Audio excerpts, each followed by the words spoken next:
Sabi ng mga angkan ko may bibilhin daw sila. Abay kahit umuulan pa yan. At kahit saan pa sila pupunta. Magdadrive ako para sa mga yan. Ano madam, kaya pa ba? Parang hindi sanay sa puyatan tong madam nyo. Aba lumaban ka dyan madam. Sa pagdadrive mo, nakasalalay ang buhay ng mga angkan mo. Hay nako, nangihina kasi tong madam nyo kapag tuwing umuulan. Ang sarap kasing matulog pag ganito yung panahon. Eto na nga, nabili na nga nila yung gustong bilhin nila dito sa Dipolog. Napansin ko dito sa pinsan ko parang galing pa nag-sideline. Ganyan yung pagmumuka niya. Dahil galing yan nagphotoshoot para sa birthday niya bukas. Hating gabi kami umalis. Kaya madaling araw na kami nakauwi. Etong pamangkin ko nakatulog na. Binuhat na lang ng auntie ko papunta sa mansyon. Sobrang tahimik na at tulog na yung mga kapitbahay namin. Pero eto kami, buhay na buhay pa. Titignan ko nga muna tong mga pinamili nila. Hindi talaga ako nagkamali sa inakala na tinapay itong mga nakasupo. Abay snack daw to para sa mga magmanyanita. Dito sa pinsan ko mamayang madaling araw. Wala nang tulugan to kasi nagsimula na silang nagkantahan. Inutusan ko yung auntie ko na videohan niya yung mga kumakanta sa baba. Tignan nyo kung saan nakatutok yung kamera. Ang mga binidyuhan siguro nito yung mga alikabok sa mansyon, mga endangered species katulad nitong langgam. Eto talaga yung mangyayari kapag yung auntie mo yung uutusan mong mag-video. Pagkagaling-galing talaga, pwede nang maging videographer to. Ate, yung kamera, pakiayos naman. Malapit nang matapos yung kantahan at sayawan. Buti na lang na pwesto ng maayos ng auntie ko itong kamera. Sa mga hindi nakakaalam, yung manyanita ginagawa lang tuwing may birthday. Nakaugalian na namin dito sa probinsya. Kakantahan at sasayawan ka tuwing madaling araw. Kadalasan ang gumagawa nito pamilya, kakilala, kaibigan. Lalo na yung mga nakakaalam talaga ng birthday mo. Talagang naka-hired pa sila ng gitarista dito. Kahit hindi marunong sumayaw, sasayawan ka talaga. Syempre, walang magagawa tong mga to kasi birthday mo. May kanya-kanya pa yung greetings pagkatapos. Pero itong isang to, hindi ata nakahanda kung ano yung sasabihin. Inalas ata tong pinsan ko sa araw ng birthday niya. Lakas ng ulan at hangin. Lalabas pa talaga tong si madam. Kapag ikaw matangay ng hangin madam, ewan ko na lang sa'yo. Nung nakita kong ang sarap-sarap ng tulog ng pusa ko, abay kahit kakagising lang, matutulog ulit tong madam nyo. Kahit naman kayo tuwing umuulan, ito talaga yung gagawin nyo. Tapos nagising tong madam nyo alas 5 ng hapon. Literal buong araw natulog lang tong madam nyo. Ano nang nangyari sa'yo madam?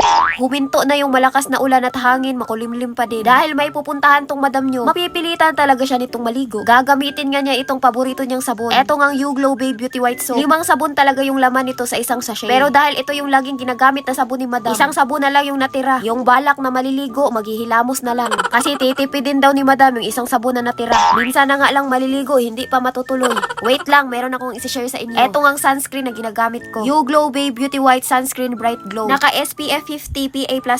Lakas maka-moisturize, brightens, and hydrate sa skin nyo. Tignan nyo, ang dami nang naubos ni madam. Paano kasi kahit gabi umuulan, nagsa-sunscreen pa din tong madam nyo. Buti na lang, madami siyang reserva dito.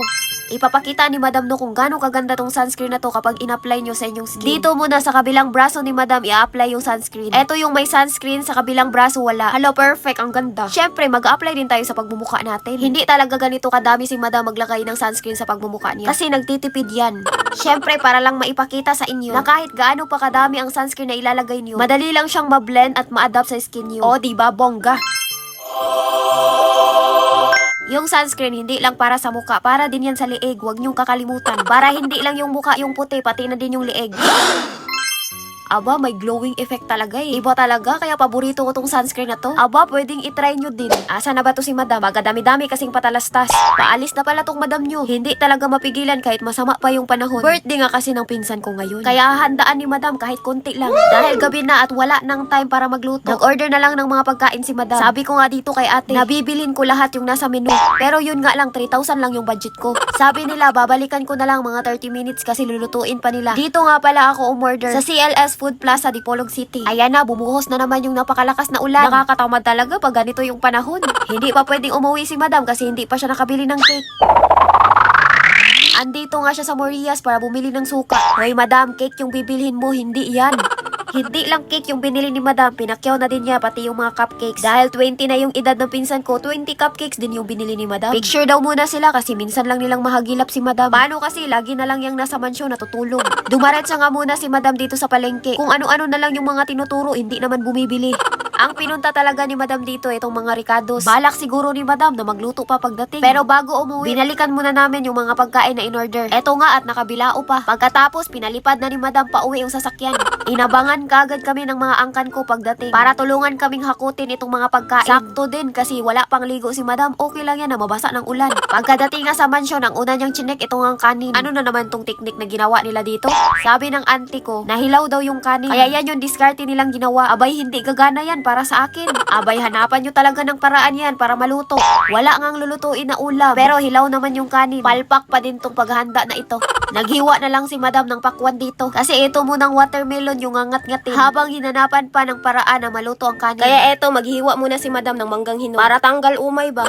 Halos makumpleto na ni madam itong paghahanda niya. Pero ewan ko ba, hanggang ngayon hilaw pa din yung kanin. Partida, niluto pa yan sa rice cooker ha. Itong pinsan ko, pinasugba ko na ng isda sa labas ng mansyon. Malapit na tong maluto pero yung kanin hindi pa din luto. Kaya nagdagdag muna si madam ng isa pang putahe. Ito nga, paborito ng papa ko. Hindi naman to kailangan lutuin at napakadali lang gawin. Kasi lahat ng ingredients hilaw mong hahaluin. Basta kumpleto lang ang recados nito. Paniguradong masarap tong kinilaw ni madam. Dagdagan pa ng sipa ng onte. Ito nga ang sili na paniguradong pagpawisan ng mga angkan kong kakain ito. Tapos lagyan lang yan ng pampasarap. Haluin mo lang ng haluin ng walang katapusan. Abay, pwede na tong imukbang. Naka-display na nga sa lamesa lahat ng mga uulamin. Pati na din itong sinugba, nakakaluto lang.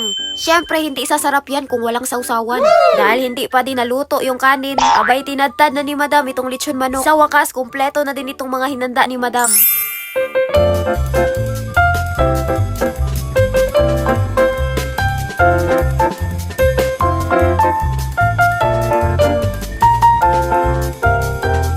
Syempre, pagkatapos kinantahan, hinasalan muna ni tatay bago yung kainan. Buti na lang, hindi na hilaw yung kanin. Mapapasarap na naman yung kain namin ito. Abay, kumpletong-kumpleto kami. Paano ba yan? Kainan na. Syempre, hindi magpapahuli si madam sa kainan. Ganito ang mangyayari kapag nagsani person na yung mga angkan ko. Parang may okasyon lang pero wala talaga. Gusto ko lang talagang pagsamahin to sila lahat. Sa dami, parang pang isang barangay na. Sa sobrang tagal, hindi ko na alam kung kailan to. Basta sa araw na to, sinugod namin tong Gratom Beach Resort sa Dapitan. Nabalitaan ko kasing maganda daw dito. Dinala ko na yung mga angkan ko dito para ma-relax naman paminsan-minsan. Kahit malapit kami sa dagat, naligo pa talaga kami sa malayo. Mas okay na din to para makagala din to sila. O, tignan nyo yung mga pamangkin ko. Kahit kakarating lang, diretso lang uy kagad sa dagat. Pero sa totoo lang, kapag may okasyon lang kami magkakasama-sama, ayaw ko nang hintayin na mayroong mag-birthday bago namin to magawa. Nilapitan nga ako ng may-ari ng resort. Sabi niya, libutin daw namin lahat dito. Dahil sinabi na mismo ng may-ari, abay gagawin talaga namin yun. Dahil andito na din naman ako, itutour ko na din kayo. Madaming mga cottages dito. Pero ito yung sinabi ng may-ari na maganda daw yung view dito. Syempre, pinuntahan ko na kaagad. Pero naunahan na pala ako ng mga angkan ko. Meron nga palang videoke dito na pwede kang mag-concert hanggang maubusan ka ng boses. Ewan ko na lang kung hindi ka pa marirelax dito sa ganda ng view. Wow! Buti na lang maganda yung panahon, hindi kami binagyo. Mukhang hindi kayo minalas ngayon, madam ah. Eto pala yung shower nila dito. Meron ding tindahan na pwede kang makapag-order ng pagkain. Eto yung nagustuhan ko dito. Merong maliit na kusina na pwede kang makapagluto. Kaya eto sila, sinimula na nilang minekos-mekos yung mga lulutuin. Ang nabiling isda, inupirahan muna nila bago niluto. Sa laki kasi ng isda, hindi naman pwedeng idiretso tong itula. Kaya eto, tinadtad muna nila bago nilunod dito sa isang kalderong punong-puno ng sabaw. Para sumarap, nilagyan nga nila ito ng isang sachet na bitsin. Hindi pa nga tuluyang natunaw yung bitsin, tinikman na kaagad. Kulang daw sa alat kaya dinagdagan ng asin. Kahit wala kaming baon na lechon, at least meron kaming paklay. Ininit lang kasi nung nakaraang araw pa ata to. Okay pa naman yung amoy kaya pwede pa siguro to. Yung natirang isda, sinugba na. Syempre, hindi mawawala yung sinugbang isda. Kapag ligo sa dagat ng pinag-usapan, ang pulutan nilang paklay, abay minukbang na namin. Ang sarap din sa feeling na nagsama-sama kami ba kahit walang okasyon. Minsan ko lang din kasi mahagilap tong mga to. Kasi may trabaho at kanya-kanyang pamilya. Tinulang isda lang talaga yung pambato naming ulam. Abay, madali lang kasi tong lutuin. Isang kulo lang nito, pwede nang higupin. Partneran pa nitong sinugbang isda. Pwede nang imukbang yung hinandang pagkain namin. Dinasalan nga muna pagkatapos. Abay, kain na na. Whoa, whoa, whoa, yeah, whoa, whoa, yeah. Feel the rhythm, let it flow. In the breeze where the palm trees grow. Sunshine high, waves so low. Island vibes, let your troubles go. Napadami yung kain ko kaya pumunta talaga ako ng CR pagkatapos. Sinabi ng staff dito sa resort, meron daw kuweba dito. Na-curious nga kagad kami kaya papasukin na namin yan. Pero parang iba ata ang trip nitong ate ko. Gusto pa atang pumasok ng construction worker dito. Sa nakikita ko, pwede nang ipasok to kasi marunong na. Pero yung kuweba nga kasi yung pinunta namin dito. Sa laki kasi ng resort na to, talagang maliligaw ka pa. Pero may tour guide na mag-assist sa inyo dito. Papunta nga dito sa kuweba. Nagbaka sakali lang naman kami kung may kayamanan pang natira dun sa kuweba ba. Kung kailan nakarating na kami, dun pa nagbago ang isip ng mga kasama ko. Hanggang labas lang daw sila kasi natatakot silang pumasok. Sa dami namin papunta dito, onti lang yung naglakas loob na pumasok. Naisip ko kasi minsan lang yung may kuweba dito sa amin ba. Kaya nilakasan ko na yung loob ko na pumasok dito. Pagkapasok ko, nalaman kong hindi pala kalakihan. Maliit lang na kuweba, nag-overthink lang talaga kami kanina ba. Safe at maganda yung kuweba nila dito. Eto nga at naabutan na nga kami ng gabi. Sinulit talaga ng mga angkan ko itong pagligo namin ng dagat. Syempre, dahil sabay-sabay kaming papunta dito, sabay-sabay din kaming uuwi. Napansin ko lang nung pauwi na kami, ang usapan na maliligo ng dagat hindi malang nabasa tong mga to.